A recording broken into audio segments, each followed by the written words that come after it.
शेतकरी बंधू भगिनींनो नमस्कार। वेळीच कीड नियंत्रण केल्यामुळे उत्पादन खर्चात बचत होऊन उत्पन्न वाढते। याकरिता निंबोळी अर्काची फवारणी अत्यंत फायदेशीर आहे।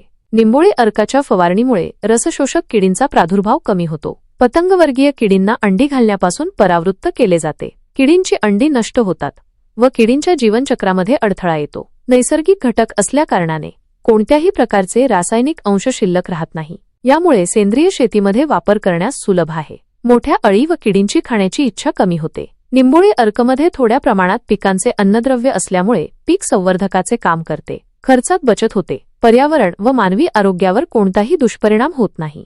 आता जाणून घेऊ निंबोळी अर्क तयार करण्याची पद्धती। कडुलिंबाच्या झाडामध्ये असलेले ॲझाडिरॅक्टिन हे कीटकनाशकाचे काम करते। या घटकाचे प्रमाण बियांमध्ये जास्त प्रमाणात असते।